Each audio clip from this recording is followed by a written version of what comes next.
Article recorded on February 22, 2023 by Sybil Mandela for educational sharing in audiobook Flor de ROMCN. Sacrilegions Magazine, Journal of Students of the Graduate Program in Science of Religion, UFJF. The concept of Orisha in Candomblé, the search for balance between the two universes according to Yoruba tradition. Article. Daniela Santos Barbosa, one specialist in Afro-Brazilian and African history and culture from the Federal University of Juiz de Fora and graduated in pedagogy from the Higher Education Center of Juiz de Fora. Summary. This article addresses the concept of Orisha in Candomblé, according to traditions Yoruba. He emphasizes that for these groups the universe is divided between two forms of existence, unlimited and limited, Oram and Aya. Such universes were not always separated, and it is through the Orishas that the Yorubans seek this connection. The Orishas that received from Olaram, or Supreme Being, the domain of the forces of nature, are responsible for everything that exists and happens in Aya, and are constantly invoked to release the vital force or energy responsible for balance. Keywords: Orishas, Oram and Aya. A brief introduction to the religion of the Orishas during the centuries of forced diaspora from Africa to Brazil. XVI to XIX. Many were the groups and ethnic groups that settled here by force and forced to work slave. A long time when individuals were purposefully separated from their groups of origin and spread over a large area of the national territory, and this reason prevented them from perpetuating their culture, wisdom, customs and religion. Will know origin of the slaves was not always possible, since even on the mainland African they were captured in different regions or became slaves in consequence of internal wars. It is known, however, that during the whole period that lasted slavery, individuals from the Congo region, Angola and Mozambique, the Bantu and these groups had greater difficulties in contact, due to the long period, premature deaths and also the extensive area they occupied too. On the resounding flanks of the slave ships came not only the sons of night, but also their gods, the deities of the forests, rivers and sky. African. It is true that, on the docks of Brazilian ports, the chaplain was waiting for the Negos, Jijis, Angolas, chaplains of cities, chaplains of mills, to teach them the Latin prayers and baptize them with the Holy Spirit. You blacks would confuse their dark deities with Catholic saints, but would continue, through traditional songs and dances, to worship the overseas gods. And so Candomblé was born, lasting until our days. Despite the many transformations it went through. Bastide, 2001, page 327. At the end of the period of slavery, they crossed the Atlantic, blacks coming from a region of Africa, where Togo, Benin and Nigeria are located today, for the city of Salvador, were Ganago/Yoruba, and in their land of origin they worshipped mythological deities called Orishas. Such groups, at first, could, in part, worship their gods, but in secret, as practices were not allowed. Religions different from Catholicism, which was the official religion, brought by the Portuguese. Most of the time they were persecuted, as they were seen as charlatans or sorcerers, who used their primitive knowledge for evil. At the end of the 17th century, and with the formation of cities around the sugar mills, or the gold mines in the interior. Silva, 2005, page 36. Many slaves, manumitted or not, provided services in exchange for money, were the so-called gain blacks and maintained contact with people from their home groups. 4 According to Silva 2005, with the growth of cities and the number of freed slaves, mulattoes and urban slaves who circulated in them with greater freedom and autonomy in relation to the slaves on the farms, the religious manifestations found better conditions to develop. Silva, 2005, p. 48. Page notes: to the lifespan of a slave after his arrival in Brazil was on average 8 years. This to it made it difficult to maintain social relationships. Most slaves were separated from their groups of origin, because, for the buyers, the communication between them was not something interesting. 3 slaves were required to be baptized, and Catholicism was a condition of behavior and adaptation to the colony of Portugal. Between prayers at certain times of the day and the acceptance of slavery as divine command. For one of the possibilities for grouping among slaves was manumission. The winning blacks gathered certain amount for the purchase of their freedom, but also of people from their home groups. End of page notes. Was this possibility, the formation of domestic cults was intensified, and later, a reorganization in the homes of important people or in places destined for other occupations. Although there was a ban on cults, or calendus 5, as they were called, they attracted visitors from all social classes, and not just black. Influential people also sought help and cures for illnesses with the priests or chiefs, who embodied gods, manipulated herbs, and brought the solutions to everyday problems. This rise also brought problems, therefore, cults and priests were persecuted for a long time under accusations cited previously, such as faith healing and quackery. According to Santos 2008, within the trajectory of the constitution of the Afro-Brazilian religion, we can point out as an important landmark the organization of the cult in the city and the consequent transition from domestic worship to political, social religious consolidation. In this sense, it should be noted that the consolidation of the Candomblé as an urban and non-domestic cult took place, according to with the oral traditions of the Baianagos, from the construction of the first terreiro, located behind the chapel of Nossa Senhora de Abarocanha, in the historical center of Salvador. 2008, page 6-7. Under the responsibility of slaves and their descendants, the Lost Africa was recreated from the formation of Candomblé, which integrated elements and cults to several deities or axes which were previously worshipped separately by each family in region of the Yoruba peoples. These families have not lost their meaning here, but were reinvented with the kinship relationships between mothers, children and saint brothers, as well as the cults, which could not survive exactly as in their origin, and they were readapted in the new social reality in which they found themselves. Was born of this way an Afro-Brazilian religion. 6. Page note. 5. Calendu was the generic name attributed to all the religious manifestations of the blacks that involved singing, drumming and dancing. 6. The religion of the Orisha was not exactly transferred to Brazil with the arrival of slaves Yoruba, but readapted, and through this readaptation there was the integration of many elements from national. End of page note. The relationship between humans and Orishas. The Yoruba believe that men and women descend from the Orishas, not having, therefore, the single and common origin, as in Christianity. Each one inherits from the Orisha, from which its marks and characteristics, propensities and desires, all as reported in the myths. The Orishas live in struggle with each other against others, defend their governments, and seek to extend their domains, making use of all artifices and tricks, of intrigue, disguise to open and bloody war, from amorous conquest to betrayal.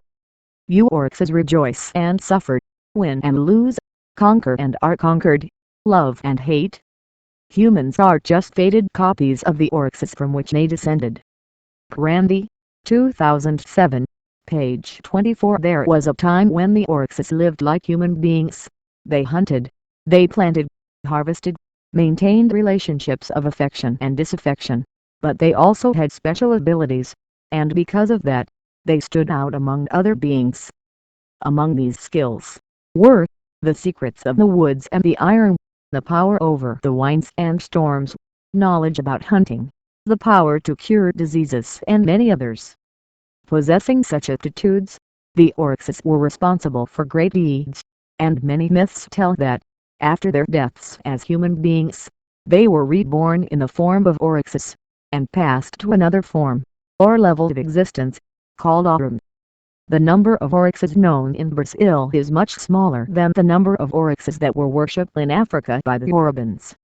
Here survive those Orishas who could meet the needs of slaves and their descendants, being unnecessary, therefore, the invocation of forces, for example, such as agriculture and hunting, since here they were imprisoned and worked under the eyes of their masters. In the autumn, or non-palpable level of existence, governs Alarum, ultimate source of all blessings, of rains, of good harvests, of meat and honey in abundance, victory in war, peace at home. Birkenbrock, 2007, page 221.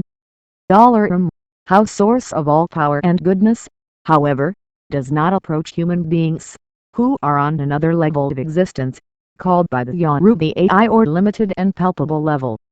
On the two forms or levels of existence, Birkenbrock 2007 points out that the Autumn Eye system does not support or exist by itself, and the Oryxes they have no strength and responsibility from themselves.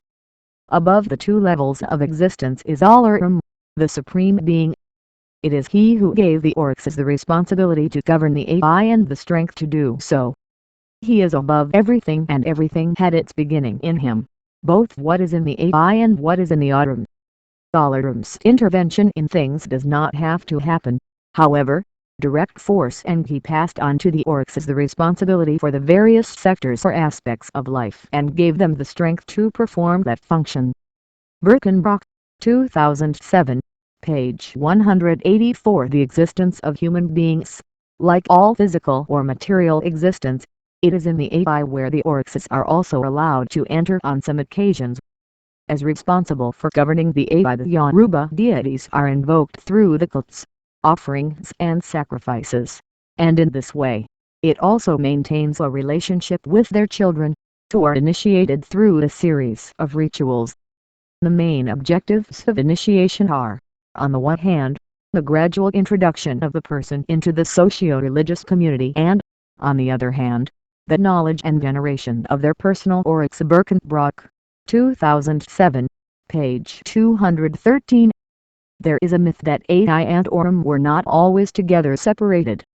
In the beginning there was no separation between the Autumn, the heaven of the Oryxes, and the land of humans.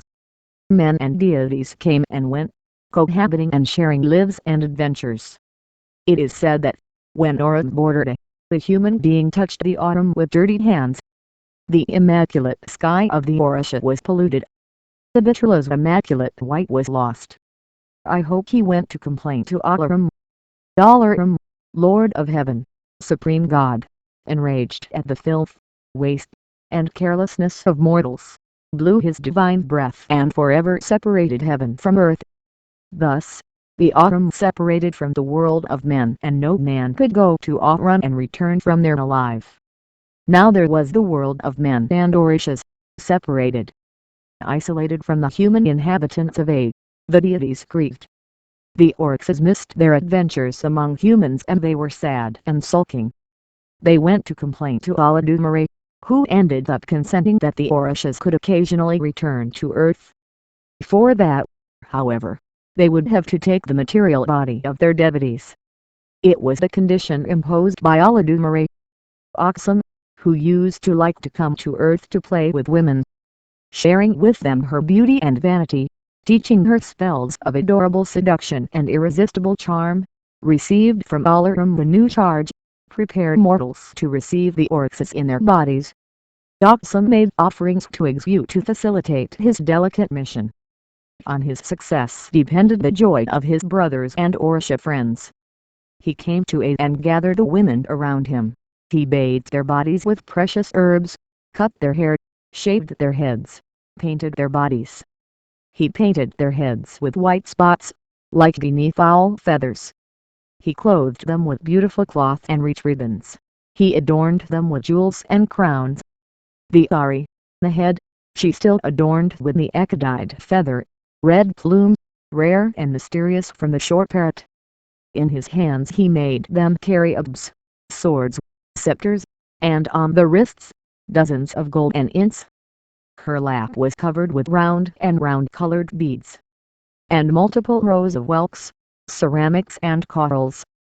On her head he placed a cone made of dory butter, fine herbs of Muscovy, with all the condiments that the Oryxes liked. This also would attract the Oryxa to the Ori of the initiate, and the Oryxa could not be fooled by his return to A. Finally the little wives were done, they were ready. and they were adorable. The Ihaus were the most beautiful brides that Oxum's vanity could imagine. They were ready for the gods. The Oryxes now had their horses, could safely return to aid, could ride the body of devotees. Humans made offerings to the Oryxes, inviting them to earth, to the bodies of the Ihaus. Then the Oryxes came and took their horses. And while the men beat their drums, vibrating the batas and agogos, sounding the shakers and agias, while the men sang and cheered and clapped, inviting all initiated humans to the wheel of Tyre, the Oryxes could live with mortals again. The Oryxes were happy. In the wheel of deeds, in the body of Ios, they danced and danced and danced. Candomblé was invented. Randy, 2001, page 5-6, 5-8. The myth described becomes interesting because, in addition to expressing Olaram's anger in relation to human beings, it also demonstrates that this relationship is so important for Yoruba gods Oryxes as for men. As quoted previously, to have this relationship there is a series of rituals to be fulfilled, such as preparing the body and learning religion, which is transmitted through orality. The initiate in the religion, after going through these rituals, is reborn to a new life, which will bring you responsibilities towards your Orisha, but also the possibility of personal achievements. The neglect of such responsibilities can also bring personal and community harm. Each Oryx is worshipped in a different way and he has very particular gestures and preferences, from the food you are offered to the clothing that the believer must wear in rituals and feast days. Zango, Orisha of justice, by example, which in nature is the lord of lightning and thunder, has as its symbol the double-sided axe, and when incorporated, also wears a crown, which symbolizes the myth of having been in life, the king of Oyon, one of the main cities Yoruba Silva. 2005, page 76. Scholars and Candomblé supporters say that children descent of, or initiates, have a personality very close to their Orisha and should, in addition to paying their respects and taking care of the perji, altar where the stones of the Oryxes and the place where the offerings are placed. Birkenbrock. 2007, page 446. Also observe a number of postures in everyday life. At ceremonies or parties, each set of descent incorporates his Oryx and represents myths. According to Brandy, in the traditional society of the Yoruba, a non-historical society, it is through the myth reach the past and explain the origin of everything. It is through myth that interprets the present and predicts the future, in this life and in the hereafter. Like the Yorubas did not know writing, their mythical body was transmitted early. Brandy, 2001, page 24. The relationship between human beings and Oryxes is not only possible, but is also necessary and decisive, so that the balance between Oram and they are on the knob in the relationship between people and Oryxes depends so much the personal destiny of each individual, as the fate of the entire system. Birkenbrock, 2007, page 271. And the constant search for this relationship of exchange between human beings and deities happens through force, or vital energy, called X. In addition to X, according to tradition Yoruba, two other forces, or principles, act on the universe and everything in it. Exists, has such principles, Iwa or possibility of existence, and Ab, which is the destination toward direction. X, dynamics for life. The quest to maintain balance is one of the central points in Candomblé, and such balance is only possible because there is a relationship between human beings and Oryxes. Each son or daughter of a saint within a terreiro is responsible not only for taking care of their Orisha, but also for maintaining the balance and harmony of his family of saints and the entire existence system. It is not difficult to understand that for Yoruba people everything that exists whether in autumn or AI has a kind of cosmic connection, and in this dynamic, nothing can be excluded. All things are developments or possibilities. As holders of forces of nature, the Oryxes have the task of governing the universe, each with a responsibility, according to their specificities. So, Oxum is the ruling force of rivers, Asame the ruling force of vegetation, Ogun the strength iron ruler. Human beings have a link with their Orisha, each one in its own way, in such a way that it is from this relationship that one can maintain balance or imbalance of the universe. According to Birkenbrock, at this point of intersection between Aura and AI, the human person finds himself both as an individual, but also as a link between the Orixis and the human community. Among the Orixis and the entire AI, the person is in this relationship as an individual, and on this relationship your destiny depends, but also as a connecting link of the whole. Tax released by this relationship provides the strength of dynamics to the individual and the community. There is never a relationship of the community as such with the Orixis. This is always done passing through the individual. With this, it is concluded that the relationship between each person and the Orisha is never a relationship that only concerns the person. Through the person, the Orisha comes into contact with the entire human community and with nature. And this contact is decisive both for the person and for the community, because the acts released in this relationship reverts both in favor of individual and community dynamics. In this connection of the individual with the Orixis support the community, and with that each one has a certain responsibility for the good of all. 2007, page 250251. It is noted that the entire religious organization of Candomblé seeks at all times the movement toward dynamics, which provides life. This force called Pax is what guarantees existence, and without it everything would be paralyzed. The faithful in contact with their Orixis provide the acts. The offerings and sacrifices strengthen the acts. The rites ensure the distribution of acts, and all this achievement takes place through a offer and return system. Every offering requires a refund, every receiving a giving.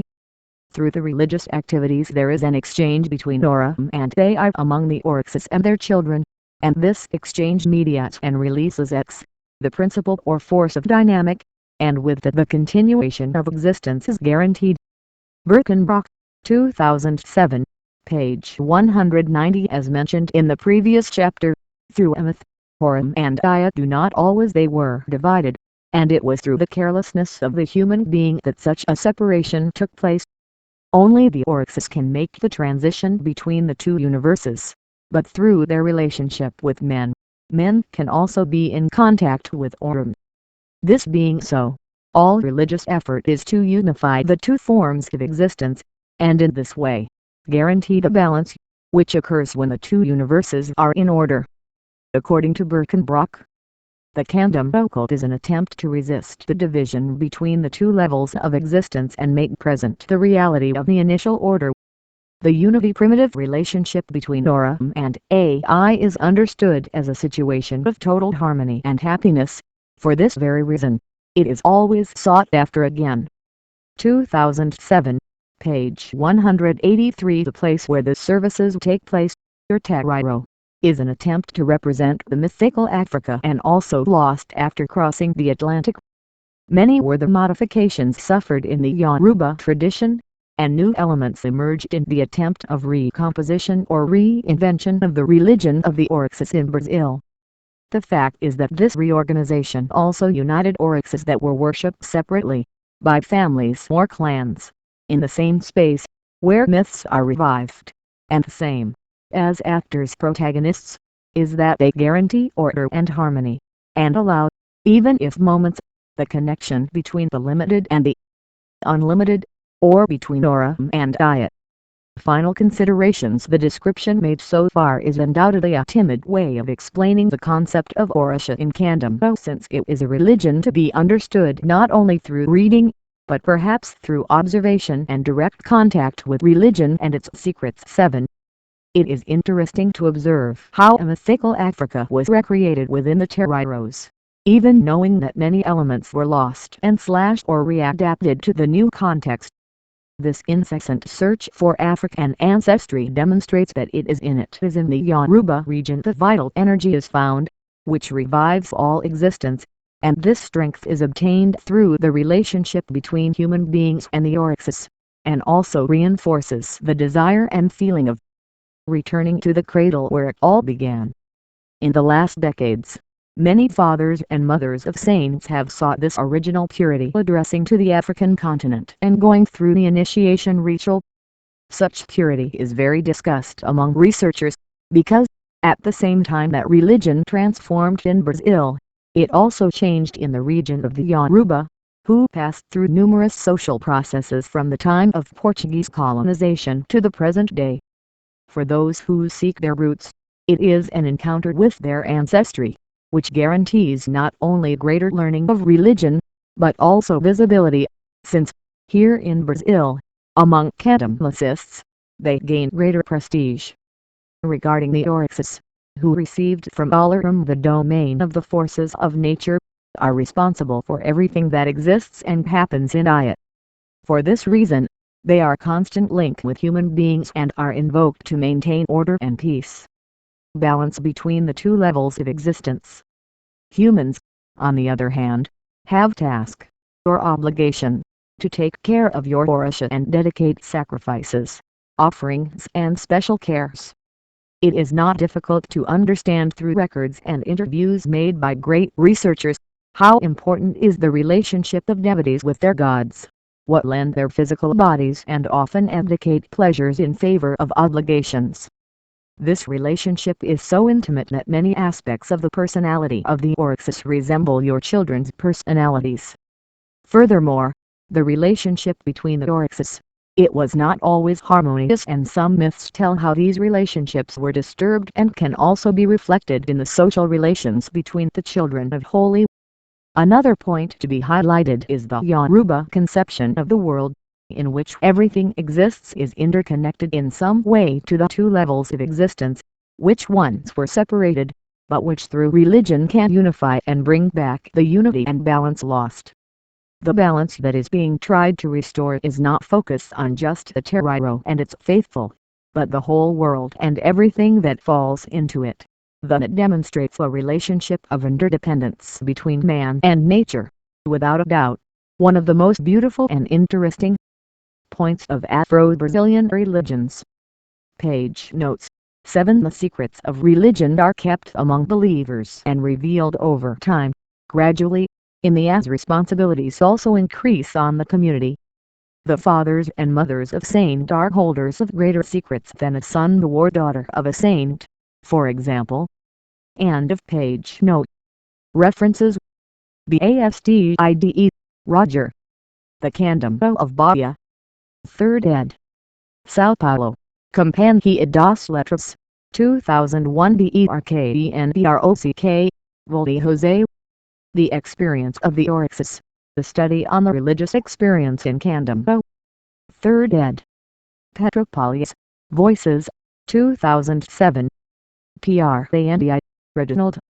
Mythology of the Orishas. Sao Paulo, Companhia das Letras, 2001. Santos, Nagilio Oliveira das. From the colonial calendar to the first terreiros of Candomblé in Brazil, from domestic cult to political social religious organization. Magazine Africa and Africanities. Here Number 1. May, 2008. Silva, Valber Goncalves de Candomblé and Umbanda, Paths of Devotion Brazilian. 2nd ed. Sao Paulo, Salão Negro, 2005.